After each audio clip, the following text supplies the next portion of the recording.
ചേച്ചി എന്നാണ് മിക്കവരും എന്നെ വിളിക്കുന്നത്. ചേച്ചി വായോ ഇങ്ങനെ പാടാൻ വായോ കേട്ട് കിടക്കാൻ. ഞാൻ കിടപ്പായിരുന്നു 6 മാസം. അപ്പൊ എൻ്റെ അടുത്തേക്ക് കവി ബിച്ചു ഇടക്കിട്ട് തന്നെ ഹോസ്പിറ്റലിൽ കാണാൻ വരും. ഷീജ വീട്ടിലും വന്നിരുന്നവര്, പിന്നെ കവി, ജോബി, സജിത്ത്, അവരൊക്കെ എപ്പോഴും എനിക്ക് സപ്പോർട്ടായിട്ട് കുറെ പേരുണ്ടായിരുന്നു. പിന്നെ നമ്മുടെ ഗണേഷ് മാഷിന്റെ കാര്യം പറയണ്ടല്ലോ. അതെ,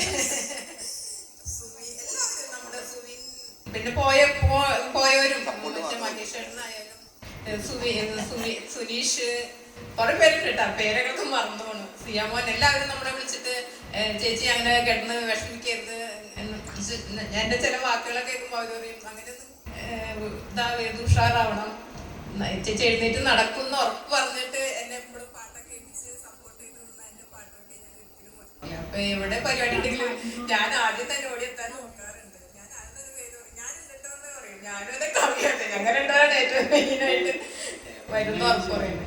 പിന്നെ ഇപ്പൊ ഇവിടേക്ക് വന്ന ഗണേശേട്ടൻ്റെ ലീന ചേച്ചിന്റെ പ്രത്യേകം പറഞ്ഞ എല്ലാ പരിപാടിക്കും നമ്മുടെ പരിപാടിക്ക് എത്താൻ നോക്കുന്നതാണ് ലീന ചേച്ചി. ലീന ചേച്ചിനെ ഒരിക്കലും നമ്മള് മറക്കാൻ പാടില്ല.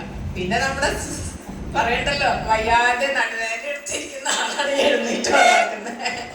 പിന്നെ നമ്മുടെ അമ്മ, കവിയുടെ അമ്മയ്ക്ക് എല്ലാ പരിപാടിയിലും എത്താന്ന് വെച്ചിട്ടുണ്ട്. എവിടെയാണെങ്കിലും ഏത് സ്ഥലത്താണ്.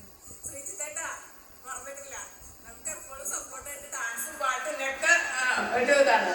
പിന്നെ നമ്മുടെ കല്യാണം കഴിക്കാത്ത സുവിനെ പ്രത്യേകം